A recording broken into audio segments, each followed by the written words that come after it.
right, in today's episode, I'm really excited to interview my next guest. His name is Makoto Kern, and he is the founder of Impact, where he does UX design and product strategy. Makoto, welcome to the show. Awesome. Thanks for having me. Excited to be on here.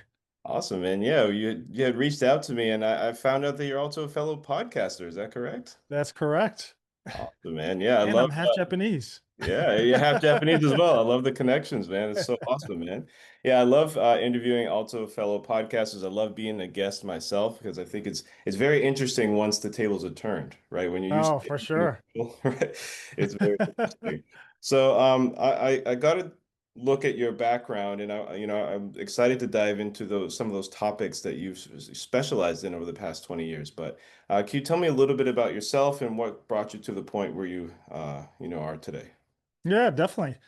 So yeah, I mean, ever since I was a kid, if we want to go back that far, I mean, I was always interested in science. I wanted to be an astronaut, read my dad's astronomy books, high school books as a kid. So I used to, yeah, I used to know every constellation and everything. And no, I just got into basically it led me into electrical engineering. I mean, I was taking apart stuff. I mean, even to back it up again, I mean, I would go to Japan every 3 to 4 years, see my relatives, and I remember I would get all these different types of Japanese toys, electronics, and I would take them apart.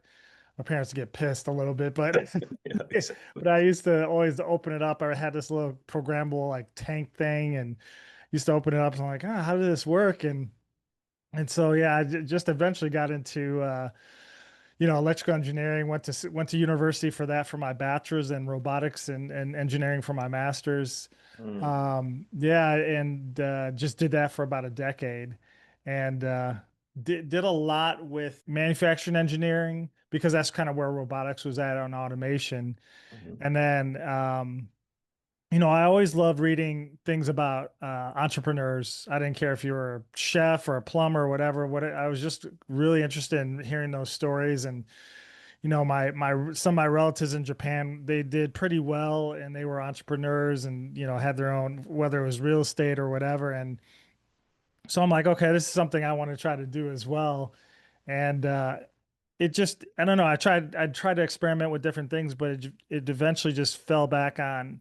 I was doing a lot of software design or software creating better software for people in the manufacturing floor. mm, So, if you have somebody, basically an engineer usually creates the automation software.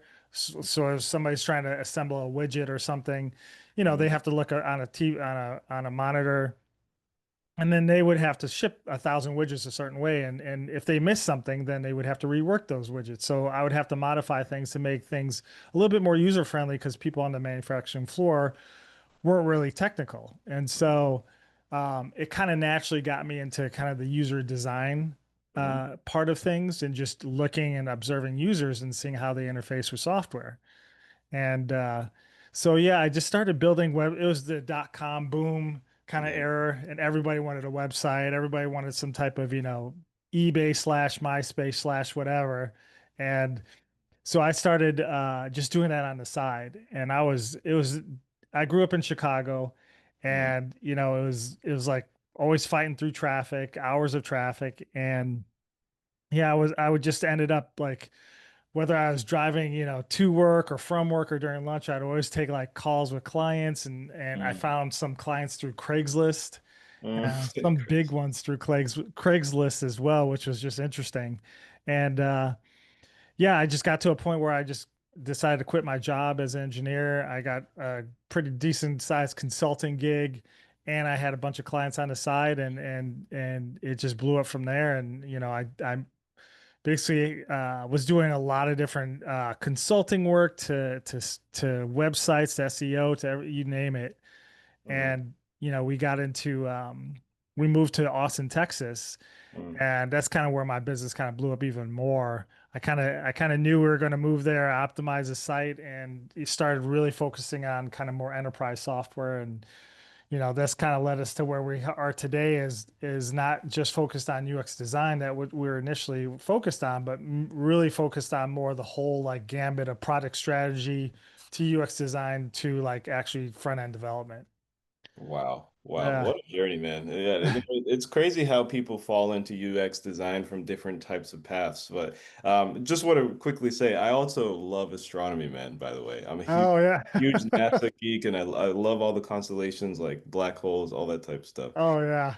Quick I'm story. I yeah. actually, in high school, was debating, okay, should I go into business or should I go into astronomy? And like, I was Hmm. really, really into it, man. And I was like, you know what? I think it would be easier to get a job with business instead Yeah. of astronomy. It's one of my only life regrets that I have is not, going down that astronomy route. But yeah, very cool. Oh, I'm sure you're a big sci-fi geek. I love it. Star Wars, Oh, all that type of and stuff, man. all this stuff with SpaceX, how he's launching. I mean, it's It's just so awesome. amazing with where that might go to. Exactly, exactly. It's really cool, man. But Mhm. no, UX design is something where you can't major in that, right? There's no like major in, university, and it's often a career that people find themselves in. And it's really cool to see how, from a young kid, you were trying to take things apart and seeing how things were created, and that led to mechanical engineering, but also then into UX design, right? Mhm. So, yeah.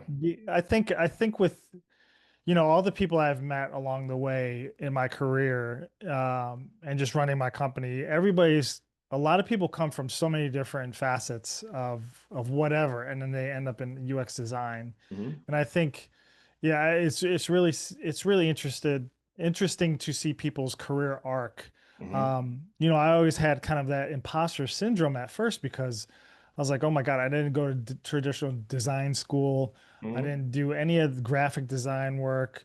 Like my skill set wasn't making things like look pretty, but you're Right. really diving into more of like how things work, how people interface with it, like the human interaction part of it and the human research side really intrigued me.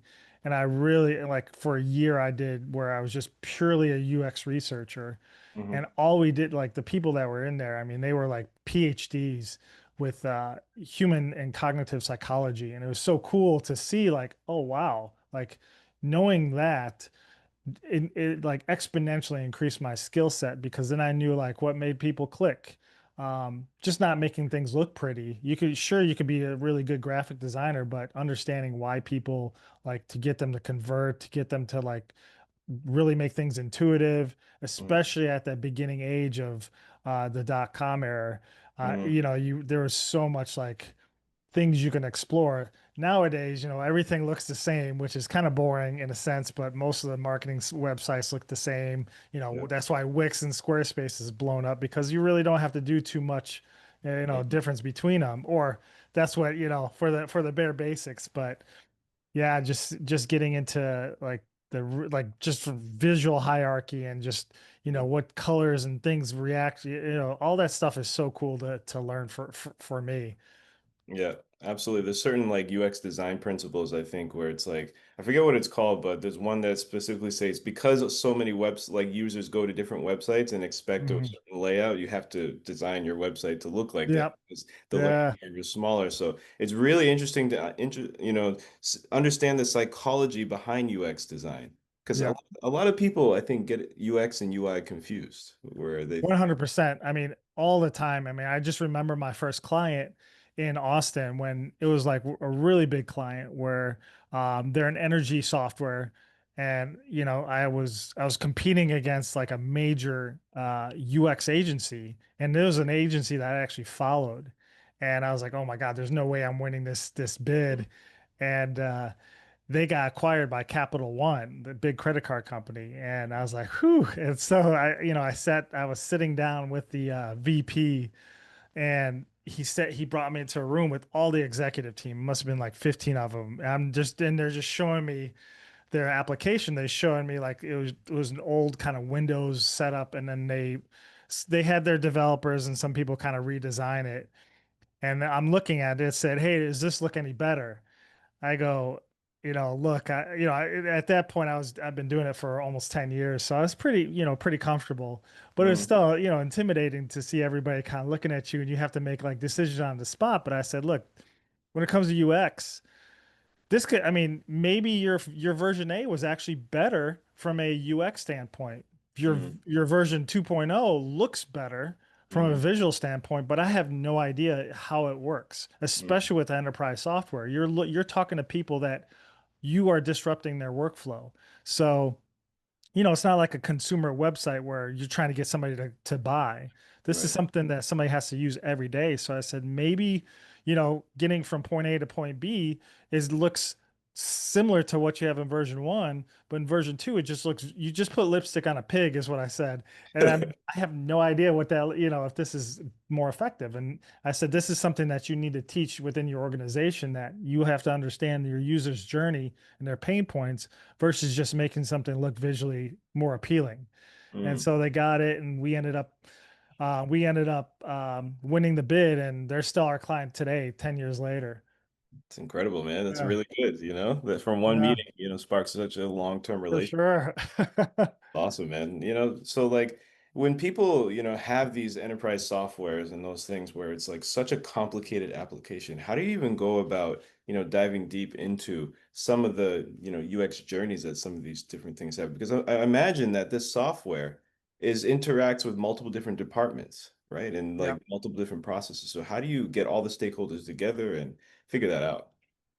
So, a lot of times, especially with enterprise software, it's very complex. I love dealing with the complex because it's in an industry that is generally not a sexy thing for UX designers to get into. And they don't want to work with that because you're trying to figure out what is the workflow. I mean, robotics, energy, logistics, these things you got to figure out uh, multiple users when they need something. And generally what happens is the development teams, because it's very technical, like cybersecurity, they usually generally let their developers design, and that becomes problematic because as a developer, their job is to really like, hey, we've got a backlog of features and tickets, and we need to finish these features. And then they in turn want to show off like, hey, look, my application does 50 things, and I'm going to show you all of that at once. And as a UX designer, they're not being empathetic, because me as a user, I come in, I'm like, oh my God, this is so complex. Your learning curve just spikes, your frustration and your intuitiveness just drops, or your frustration increases, the intuitiveness drops. But this is kind of where, you got to pare it back. And so, yeah, when I get into organizations and I see immediately like product is under development, and the enterprise software is going to be very complex. So like generally what we always do, I say we, even though we may not have the expertise in a certain industry, especially if it's newer, I said it really doesn't matter, because first of all, I don't have the biasness, which is good. But then you're going to tell me the what, and I'm going to tell you the how.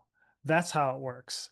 Mm. And so, with our process too, we've really refined it, as well, because when you're going into enterprise software, generally they've used the same software for several years, if not longer. And so they've done one thing the same way and Yeah. the same process for years. And so you're trying to get them to think, hey, this is not the right way to do it. We've launched hundreds of products. There's better and more efficient ways to do it.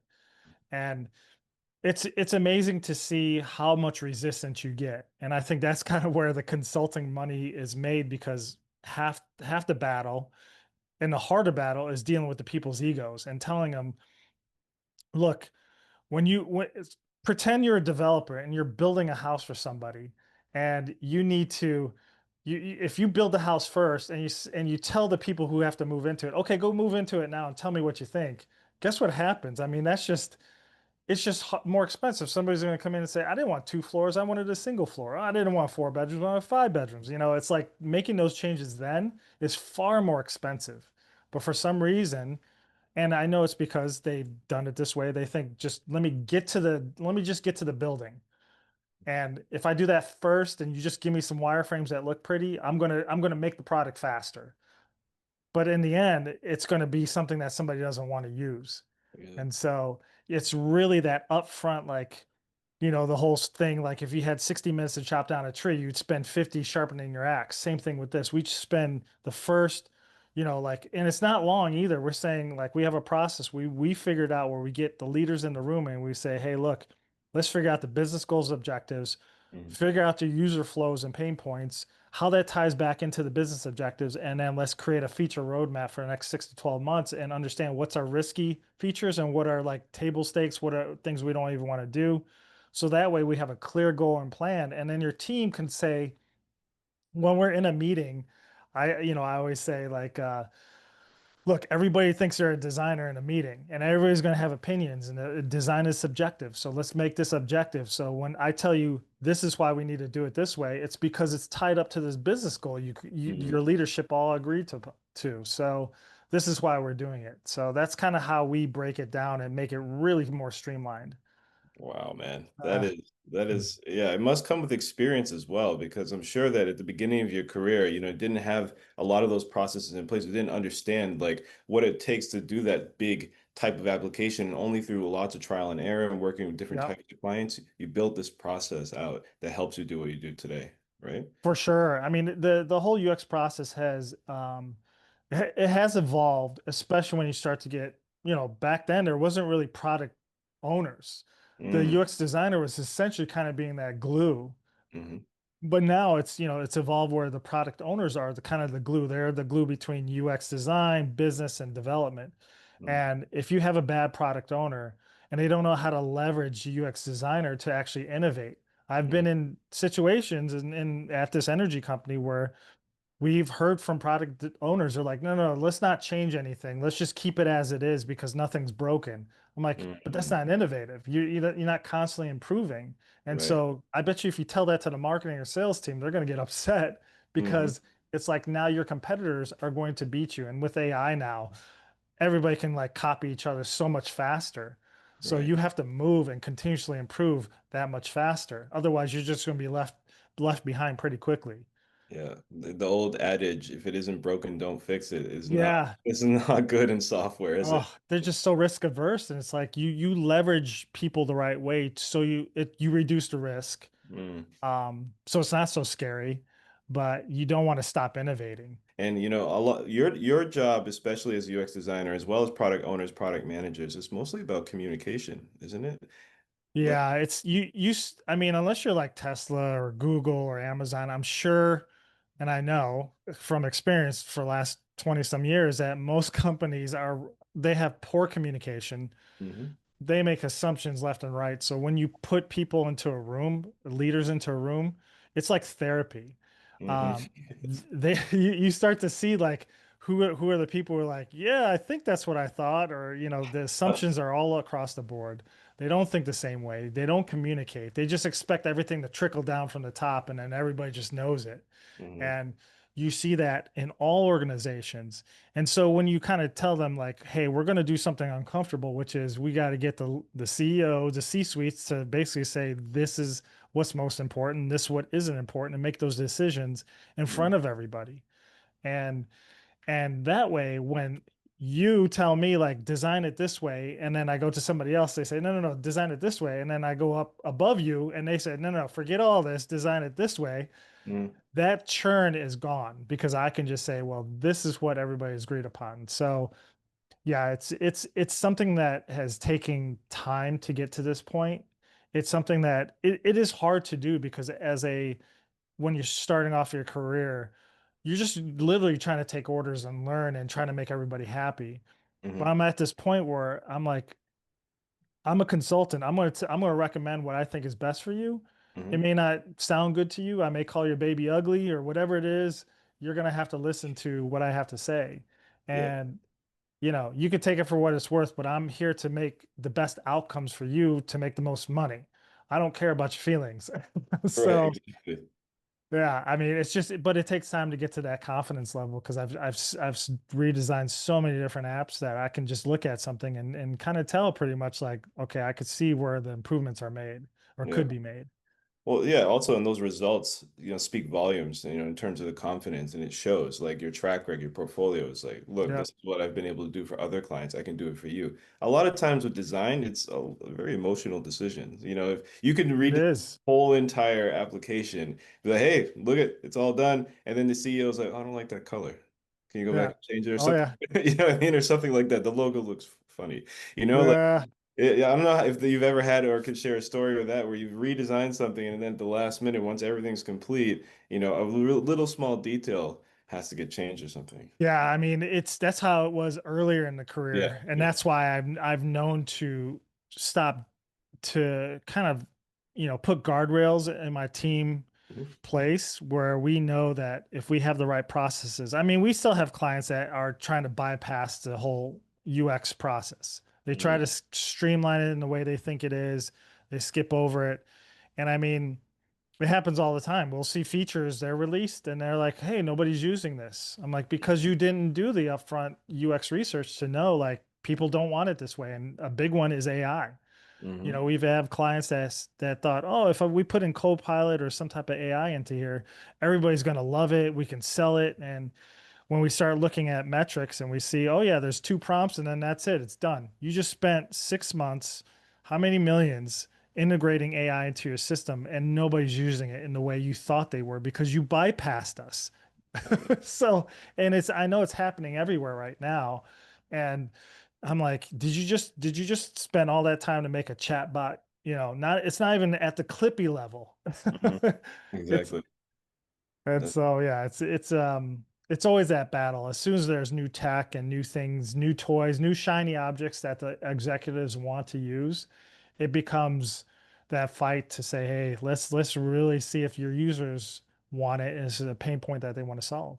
Well, also, you bring up a great point about the executives, right? They see the other companies or their competitors doing something, and it's kind of like FOMO, or they want to get an Yep, advantage, and they want to seem like the smart one in the room potentially. But hey, well, if we do this, yep, our business is going to exponentially go because that business, yep, is growing at a rapid pace with AI. We got to integrate it too. But the yeah. research is the crucial part, and if you Oh, don't for do sure. research, yeah, you're going down the wrong path for sure. It's Yep, I see it as like UX design is very related to being an entrepreneur as well. If you are not doing the correct research, then you're going to build something that nobody wants.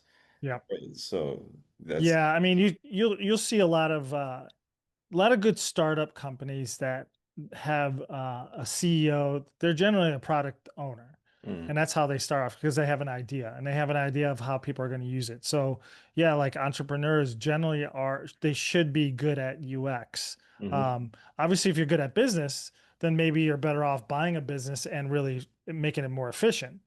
But if you're like you have an idea for a product, then you have to be super like like empathetic to, okay, I'm building this fitness product. How are people going to use it? hmm This is how I think I'm going to use it. But then you got to put your head in like, okay, if I'm this type of persona that doesn't work out so much, and I'm the type of persona that loves to work out a lot, how does that fitness product actually interact differently between two people? And so, yeah, it's it's funny. I've been always asked to help with startups, and I can just tell right away if it's going to be a failed startup because I mean most of them do fail, and hmm there are multiple reasons why. But the biggest one is not really understanding your user's pain point. You maybe created a feature that Google just says, okay, we'll just throw a team of three on there and boom, you're out of business. Now, now with ChatGPT launching stuff every new release, I mean, they're probably shutting out, I don't know how many GPT wrappers Yeah. out of business every single release.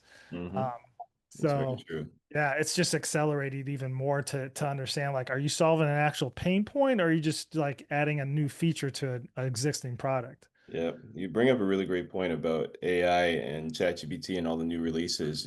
I can very clearly remember this one time I was looking, randomly looking for an app that Uh-huh. could tell me what plant something was. Like, what is this plant? Is it safe to eat or something like that? Yeah. ChatGPT does that now. Hmm. This app was charging like I think $49 a year or something like that, and then Yeah. now ChatGPT does it for free. So it's replacing a lot of apps out there in the App Store, and like you said, like people's jobs, like people's like features that they're building. It's crazy, man. Yeah. I'm wondering from your perspective, how do you think AI is going to affect your industry, the UX industry? So yeah, that's always the $1 million question. It's probably you ask me 2 months, 3 months from now, it may change. But at the moment, I think what I've been seeing, and I use AI all the time. I have 5 different tabs open for different AIs, and I'm constantly using it. But from a design standpoint, it's faster for me because I know exactly where to go. But if there's like research that I need done, it helps me like do that kind of time intensive research, helps me like, and plus I know how to prompt it. And Mm, so I feel like, and this is a new coin terminology that I've coined, called the AI competence mirage. mm, And so it's like, say I'm a designer and I'm like, hey, code me this app. I'm going to see the code and I'm not great at code and back end, front end. I'm going to look at it like, oh my God, this is amazing. I don't need a front end developer. I don't need a back end developer. But when you take a front end or a back end developer to look at the code, they're like, yeah, it's okay. It's not that bad, but it's not something that I would launch or release. It's because my knowledge gap of that area is pretty vast. So I think it's magical. And as an executive, this is the usually biggest problem because most of them can be incompetent to the details of how certain jobs work. So they're like, oh, we could get rid of our entire design team because this will just build the app for us. I'm like, no, you don't. It can help force multiply your people there, but it's not going to completely get rid of like that kind of position. Maybe customer service to a certain extent because it's kind of the same repetitive tasks. hmm But for a designer, I can see immediately like if a website's designed by, a certain AI or whatever, because it all has the same setup. And again, marketing websites, basic ones, doesn't really have any advantage.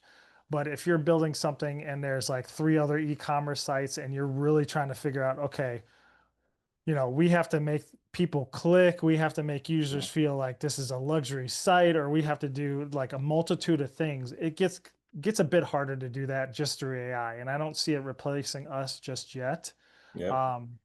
But certain things of like if I'm creating a design system, so that a design system for people who don't know, it's like it's basically a single source of truth. So if I'm creating an application that has buttons and form fields and drop downs and things like that, you probably going to have different developers and different designers work on different parts of the application. So when you do that, they are going to say, hey, what is that? If I'm creating a wizard, what does the form field look like? What does the button look like? You don't want to have inconsistencies throughout the application because if you do, that creates frustration with the user. They're like, well, how come this page looks like this over here, but then over here, I'm doing the same thing, but it looks completely different. It's Mm, going to create that cognitive load. It's going to cause frustration. So you create this design system that they can pull from, the developers and designers. And so everything looks consistently the same. And then that way you can focus on what the creativity is. And with AI, it can help you like kind of utilize those design systems. You organize it in a nice way. And those are like, again, time intensive tasks, and AI is helping to organize things. But and again, you could, if you're a product owner, you're like, I need to develop a wizard that steps me through this process. Yeah, it's going to help you do like the bare basics of like, this is a question. Here's the answer. It's a drop down. Next, this. And you walk through a wizard. Looks the same, or a login page, those kind of things that could help you quickly spin up. mm, But again, if you're competing against five other people there, like a cybersecurity thing that detects a bunch of, uh, brute force things that are happening, and you have to compete against, five other applications that are doing somewhat similar. Why does yours stand out? How do you do that? How does it work with the back end that you have connected? Is your back end compared to this other back end the same? It's probably not. So, these are things that are constraints of the system that it's I don't see AI replacing us just yet, but if you're not using it as a designer or developer, you're definitely taking longer potentially yeah. on certain things. So Yeah. that's why I see it. When you say about like not replacing it, I totally see that because especially for creative tasks, it's just not there Hmm. yet. Like I don't know about you, but I can tell right away when something's AI created, like a photo. Yep. You know what I mean? It's so easy to spot. And the people that worry me are the ones that actually believe that some of this stuff is real. And I'm like, come on, guys, it's No, obvious. I mean, even my kids, and I'm sure if you're on LinkedIn or whatever, as soon as you see pattern recognize anything that's AI, you're immediately devalue it. Yep. And my kids the same way. If they see any kind of imagery or animation, they're like, I don't want to see that. It's just AI slop. Oh my gosh. Yeah. It's crazy because this is the worst it's going to be. It's going to get Yeah. better and better and better to the point where Hmm. you can't distinguish what's real and what's not real. Yep. that poses a lot of, questions for humanity, reality, and all this type of stuff. For But sure. yeah. And I think, again, it's like, remember, if you were around in the dot-com boom, there's websites coming out of the woodwork. I mean, there's so many different websites, but most of them look like garbage. And Yes. so that's kind of where you're seeing here, where the AI output is going to, there's so much of it. Yep. And it's kind of, and a lot of it, you can start to pattern recognize that a lot of it's kind of slop. And so I think that refinement of where it looks really good, it's really acting really intelligently. That's kind of where we're probably going to head out at the end of all this craziness. Now everyone can use AI, whereas like in the past in the dot-com boom, only people who had, internet access could. But Hmm. it was just booming at that point. Like people were just adopting it. Now everyone's adopted it, and they're like kind of like rapidly iterating every single week. Yep. Every seems like every week a new feature is being released. So Yeah. quite crazy Yeah. how. I mean, it's like you said, there's not even, I still hear of people of all different shapes, sizes, demographics, whatever. Some are using it and some aren't using AI.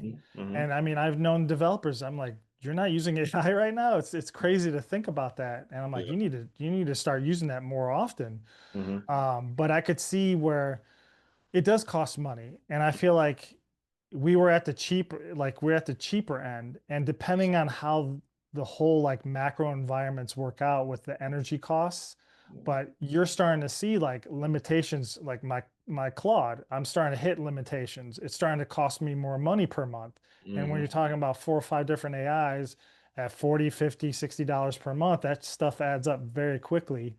And if you're trying to develop an app and you're getting these tokens, the costs are going to start to skyrocket unless they figure something out. And I feel that's going to separate the haves from the haves not that can actually utilize AI in the end. Yeah, AI literacy is so important. I Yeah. wonder how it's going to affect education in the future.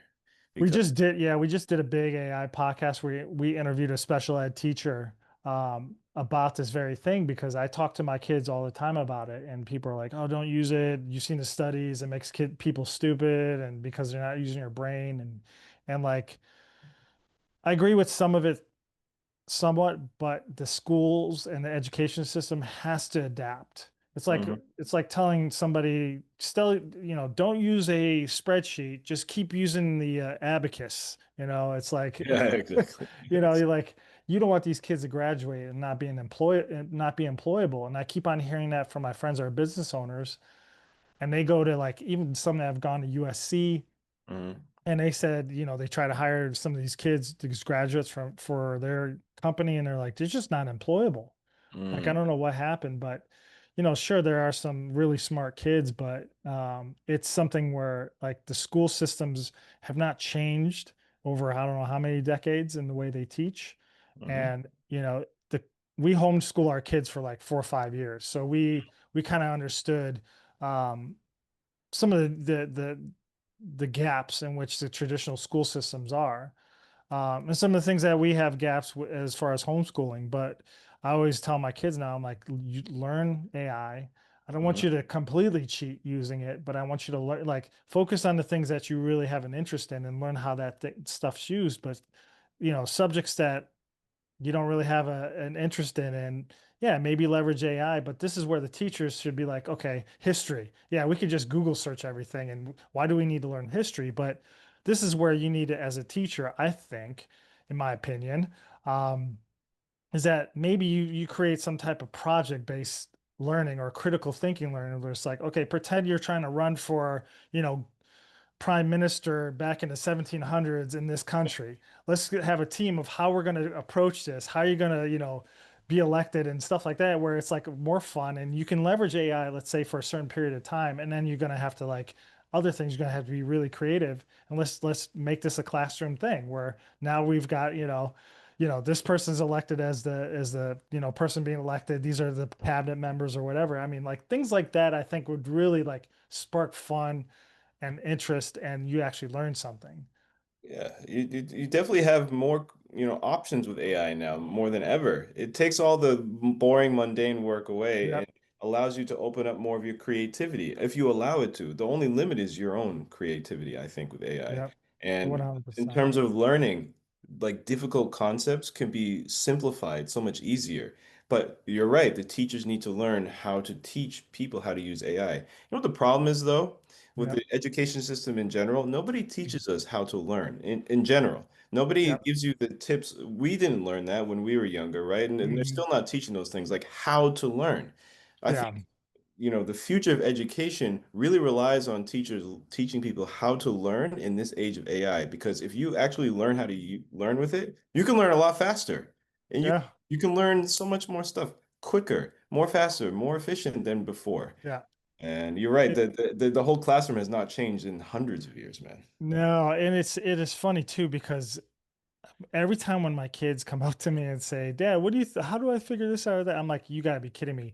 You've got this thing right here that's essentially God in the palm of your hands." We had to go to the library, look up microfiche on these little film things that you had to, I mean, I'm like, you have so much information at the tip of your hands. I'm like, figure it out. That's the I hate to say it, the Gen X or whatever thing is like, figure it out yourself. And I remember just being in engineering and my one of the lab instructors, oh, you're such an asshole, but he was right. He would always say, "You guys are engineers, figure how this stuff works, because that's the learning."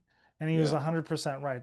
That's what the kids nowadays, you've got so much information at your fingertips. I think the problem is like schools have been programming kids. It's like you have to take a test, you get one chance, and if you fail, that's it. So you're afraid to fail, you're afraid to learn, you're afraid to make a mistake. And even now with like sports used to be that kind of thing where you can kind of experiment and do different things. But even now, sports is so hyper competitive. You can't Mhm. even get on the team to even try to see if you may be good at it later on. And it's so selective. It's like they're really making it the wrong thing. It's about test scores, it's about, test taking, and it's nothing about, like you said, it's nothing about the enjoyment of learning and figuring things out. And like, oh my God, connecting the dots is such a dopamine rush. Yep, you're right. Yeah.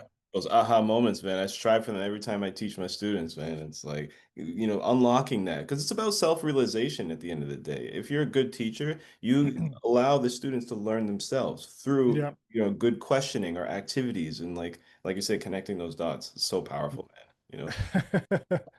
Absolutely.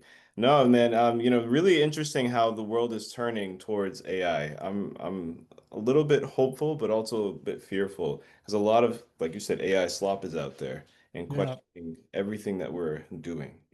Yeah. Yeah, so it's very scary. But tell me a little bit about, your podcast now, man. What are some things that you do on your podcast? What types of guests do you interview? Those type. For sure. I mean, it's mostly been people from my team. We just like the first time we just did the one in AI in schools.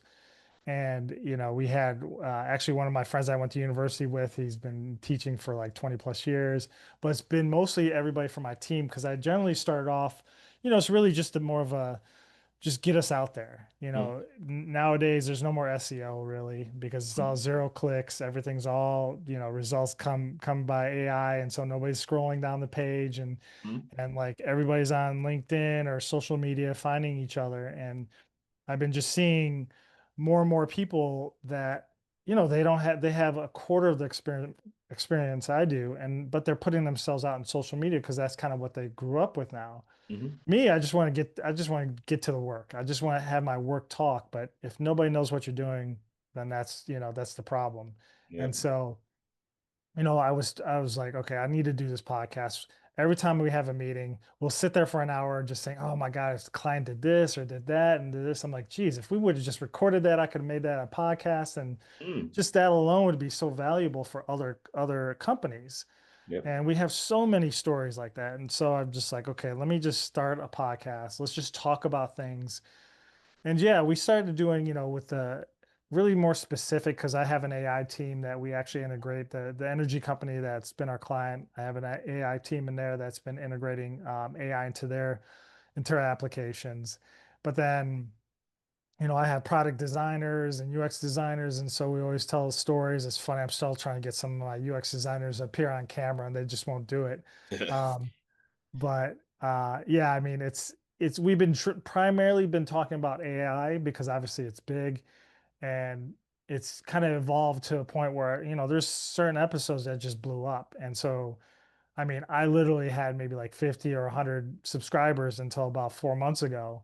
And all of a sudden, just like one of our episodes blew up. And it was about the whole AI job apocalypse, is what we're calling it. Like, what job, like, as a kid, as a parent, my son was asking, "What should I get into, Dad? What kind of college degree should I study because of AI?" And so I'm like, "Oh, this would probably make a pretty good podcast." It was a little bit more broader, Hmm. and that broader thing, I think, is just the right timing.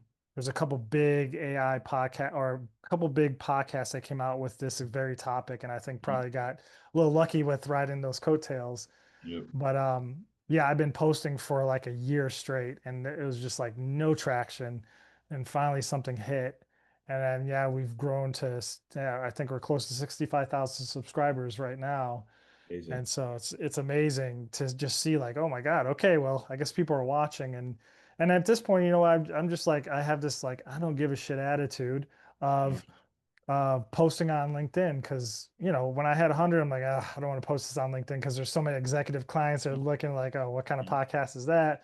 But then now with like this many, I'm just like, forget it. It shows that, what you talk about and how you talk about it. I mean, I shouldn't be bashful or whatever, try to be humble about my knowledge, but actually get it out there. And so I've been just posting a lot about, whether I think there's an AI bubble or not, whatever I think there's some controversial things that are out there. And it's just fun now. And like I enjoy being on podcasts, meeting people like you, and just expanding my network, because yeah, most of us are sitting in front of a computer all day. And so being able to do this and share it with others is it's fun. Absolutely, and I love the angle that you guys are doing, where it's kind of like an internal podcast where you and your team Mhm. are talking about stuff and current struggles you're working with, and the mindset about how to work through those struggles. It's a unique take, and I think that's valuable for people, because imagine other companies that Yeah, are having similar discussions and not taking advantage of this. for Like, sure. obviously, you don't want to share sensitive stuff, but it's like the Yeah. mindset that helps you work through problems, I think, is very useful for other people. Oh yeah, I would love to like do it a day in the life of with us, because there's so much like funny dramas, funny stories, and most people on my team are veterans, so we have a kind of a funny, smart ass kind of attitude towards things, and so I'm sure it'd be entertaining. I would watch some of it, but Yeah. again, I gotta watch it too, because obviously there's privacy and stuff like that with my clients. Mhm. But yeah, it's a fun thing if you do it right. And I want people to get to know me. I want people to get to know my team, to know like we're not just like some randos that are coming up and just trying to sell you services, but it's actually like, hey, we actually know what we're doing. We could tell you all the pitfalls and issues that other clients have faced, and just like streamline to get you to launch better products faster. Yeah. You're Yeah. real people with real opinions, real Yeah. lives that, if you do something like this, imagine agencies that don't. I think Yeah. they're going to pick somebody who they can relate to, and they can only relate to you if they know you. If they spend Yep. several hours with you on a podcast, and that's a good way to know you. And that's Oh, 100%. really cool, man. I'm really glad that you're doing that. That's awesome, man. Well, and I really appreciate your time coming on my podcast as well. It was really great to understand, your perspective on UX, product design, strategy, AI, and education, and obviously podcasting. Is there anything that we didn't talk about that you think we should have spoken about? Now, I'm actually curious, because you say you're in Japan, right? Mm-hmm. So, and you're kind of part of the startup community, or you trying to get involved with that. Yep. I guess what is your like kind of take on how that is? Because I'm not familiar with it there, and I know when we initially talked, you said it was something that's kind of been blowing up, but Mhm. I'm been always curious like how's with Japan's kind of, they've got a very hierarchical kind of structure, or traditionally, where like the oldest person in the room or whatever is like everybody kind of stays quiet, and there's some efficiency in that respect, but then there's less innovation, or it stifles innovation, because usually the younger ones have ideas, or even just not younger, but just other people have ideas, but they sometimes feel intimidated to share that. So I Mhm. wanted to get your take on kind of that whole ecosystem there. Oh, well, everything you just said is correct, man. Yeah. Japan historically has been a very risk-averse nation, I think, and Hmm. that trickles down in society. And like you said, it's very hierarchical in corporations, but also government and all this type stuff, right? So when you try to do stuff, it has to go through several different channels. You know, in America, the CEO Yeah. usually makes a decision or the business owner makes a decision. Well, not Yep. here in Japan. If they have a board, every single person has to sign off on it. It's a Yep. concept called nemawashi. I don't know if you've ever heard of it before. No. Yeah, nemawashi is like group consensus. So, Okay. you know, like when people come in and they want to do business with Japan, it's one of the things that they always complain about at the beginning. It's like, oh man, like in the US, this deal will be done, but we Yeah. have to wait like 6 months so everyone, you know, goes through and does their own research and says he signs off on it. Yep. That's a stifler for innovation. But the good news is that the government is really pouring in a lot of money, a lot of attention, and a lot in help facilitating programs for startups. Mm. South Korea has more unicorns than Japan, even though Japan is a larger economy. And that's Wow. something that they're trying to catch up to. Interesting. You know, Japan's always been good for hardware.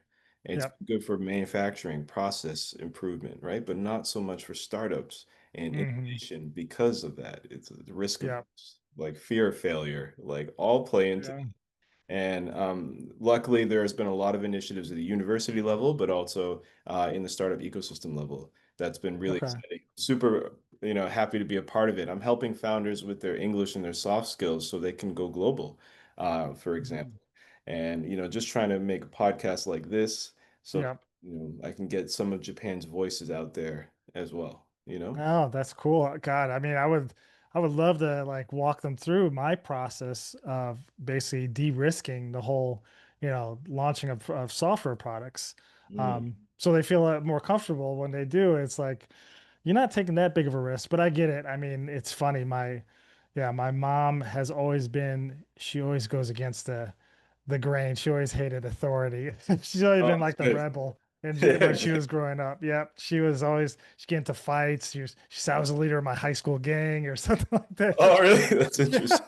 she was a tough lady, and That's she interesting. always taught me to be like that. And so I have that kind of like I don't really like authority so much. I always love taking. I'm a risk, definitely a risk taker, and Yeah. so I mean, I enjoy doing what I'm doing, and I love just meeting the people who are also like kind of in the same mindset, but also people who aren't, and then getting them to like really loosen up and say, hey, look, there's processes you could do to make it really de-risk your thinking and your way of how you approach things, so you aren't going to like yeah. Again, like people think, oh, let me just start building it. That's less risky. Let me just start making things. I'm like, yeah, now there's some upfront things you should be doing first, and it's called strategy. Exactly. Yeah, Yeah. nobody really thinks about strategy sometimes, or people No. overthink about it and they end up not doing something. So there's a fine balance with everything. And Yeah, absolutely, man. Yeah, come to Japan one time, man. Let me know when you come. for Well, sure. just We're hoping to go this year, but we didn't end up going. But yeah, definitely. My mom is there, and so I definitely want her grandkids to see her again, and definitely I can't wait to come back. there's so many events, and people I can hook you up with, man. So just let me know. Oh, for Abs- sure. Oh, Absolutely. that'd be great. Awesome, man. Yeah, so we have a closing tradition on this podcast where the last person left a question for you, and you'll leave a question for the next guest. Are you ready for your question? Maybe. Okay, cool. It actually ties into what we were speaking about with AI. Okay. So, are we looking at the AI apocalypse, or are we looking at an AI creation event, the start of something new? What do you think? What are your thoughts? So I think there's definitely going to be a hybrid. There's definitely going to be an AI apocalypse, just like what when cars were invented, they got rid of the horse and buggy. So just like with AI, there's going to be an apocalypse of certain things. It's going to be pushed, it's going to be taken over. But then definitely the AI creation, that's kind of where it's gonna really accelerate what we can do, what we can build. And I mean, it's just gonna be, kind of comes back to our sci-fi, love of sci-fi. I think that's what's going to be able to get pushed. And when we start, I mean, I can't even imagine when quantum computing actually, I mean, it is becoming a reality, and they're showing this how it's able to solve equations that would take, whatever infinite amount of time to solve. They're doing it in minutes now. I forgot when the last thing I think Google or somebody showed off, but yeah, if you're able to to merge those two, AI with that quantum computing, it's a scary prospect, but the amount of things that can happen and be and accelerate our humanity in a sense, obviously there's danger to it, but I think there's something that, yeah, I can't even imagine like what that's going to be, what's going to happen next if we're able to use it for good and not evil. Hey, man, I'm super hopeful and excited for it. People talk about this AGI and like super intelligence. Hmm. They're gonna destroy all of us. I don't really think so. I don't think it's in AI's benefit to destroy us. I mean, so we'll see. But everybody has Yeah, an opinion on it. for sure. Absolutely, absolutely. Just ride the wave right now, as long as Exactly. yeah, exactly, man. All right, cool. So now it's your turn to ask a question for the next guest. What has been a belief that they have maybe held very strongly, maybe a long time ago, maybe like 10, 20 years ago, that they've completely changed your mind about or shifted, and what kind of shifted their perspective? Oh, I love it. That's a really good one. I Right. like that. Yeah, I mean, it helps people reflect that type of question because Yeah, it's easy to get stuck in our mindset over and over and over again. But yeah, if you can reflect on it, maybe that can help make change as well, which is good. I think that's the biggest thing nowadays is just being adaptable. If Mhm. I kept the same mindset from 25 years ago till now, I probably wouldn't be where I am today. And Mhm. so just thinking about like, yeah, what things have you shifted your mind about? I think that's just, it's something you have to learn. You grow and you learn, you become wiser, and things can, maybe shift. This conversation was so inspiring and so jam-packed with insights. I really appreciate your time today, Makoto. If people want to get in touch with you and learn about your podcast and some of the things you're doing at Impact, what's the best way to do that? Definitely. You could check us out it's called Make an Impact with three eyes podcast. You can find me on LinkedIn, Makoto Kern. Just check me out. Just send a message. I'm on X and Instagram and all that stuff. So just look around, you'll find me. I'm pretty active on there. And yeah, I appreciate you having me. And this has been wonderful. And yeah, I can't wait to hear the next guest answer the question. Awesome, man. Yes, thank you so much for joining today. Thank you so much, All man. right. Thanks, everybody. That's a wrap for this episode of the Product Podcast. If you enjoyed this episode, please leave a like and subscribe on YouTube, follow us on Spotify, or leave a review on Apple Podcasts. It really helps this channel grow. And if you are a product manager or a startup founder who wants to share your story or some of the struggles that you've gone through in your career, then definitely reach out to us. We'd love to have you on. And until next time, happy building, everyone.